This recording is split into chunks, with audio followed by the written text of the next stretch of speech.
आश्चर्यचकित होते हैं, पर उनकी स्थिति को देख करके और घनघोर चिंतन में चले जाते हैं। ये कैसी कन्या है, ना इसका खेल में रुचि, ना खिलौना खेलती है, ना खेल के साथ खेलती, कुछ नहीं करती, बस बैठी रहती है। और हां, जब मेड़ता में कोई संत आते, जब मेड़ता में कोई वैष्णव आते, जब मेड़ता में कोई ब्रजवासी आते, जब मेड़ता में कोई वैष्णव संत ब्रजवासी ना भी हो, गलती से तिलक लगा के आ जाते, मीराबाई ऐसी मचल जाती मानो जैसे कोई अपना आ गया हो। राव दूधा जी अपने घर में संतों को बुलाते और संतों को बुलाकर के कथा कराते। मीराबाई जाकर के उस कथा में ऐसे विराजमान हो जाती। अरे उत्तर मीमांसा, पूर्व मीमांसा, वेदों की ऋचाओं पर प्रवचन, जिनके प्रवचन सुनने के लिए इतनी गम्यता चाहिए, उन प्रवचनों को सबसे आगे बैठ करके मीराबाई एकांत चित्त नन्ही सी बालिका बैठ करके श्रवण करती।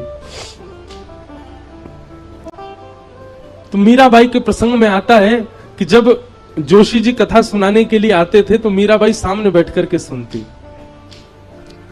और सुनते सुनते मीराबाई,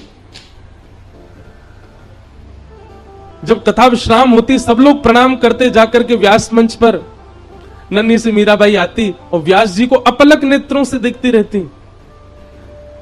एक छोटे बालक के भांति पुचकार करके जोशी जी कह देते, अरे लाली, अरे बालिका, तू कथा सुनती है, समझ आता है तुझे? मीराबाई के मुखमंडल पर कोई प्रसन्नता नहीं, कोई मूर्छन नहीं, एक जिज्ञासा दिख रही है केवल नेत्रों में। जोशी जी अपनी पोथी रखते जा रहे हैं और अचानक पूछते हैं, क्या बात है लाली, तो ऐसे देखती क्यों रहती है? कोई मन में भाव है, कोई प्रश्न है? नन्ही सी मीराबाई, बड़े बड़े लोग जिस प्रश्न को नहीं कर पाते वो नन्ही सी मीरा पूछती हैं।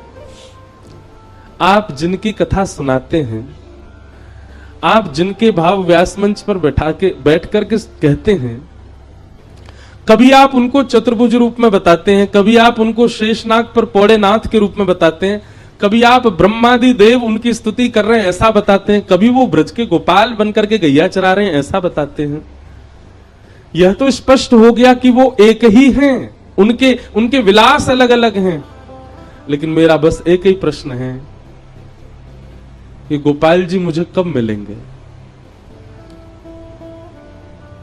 चिंतन उसका किया जाता है, चरित्र उसका सुना जाता है जिससे मिलना निश्चित हो। आप नित्य आकर के यहां कथा सुनाते हैं, क्या आप मुझे यह बता सकते हैं जिनका चरित्र लीला आप वर्णन करते हो वो मुझे मिलेंगे? नन्ही सी मीराबाई के प्रश्न को सुनकर के जोशी जी स्तब्ध हो गए।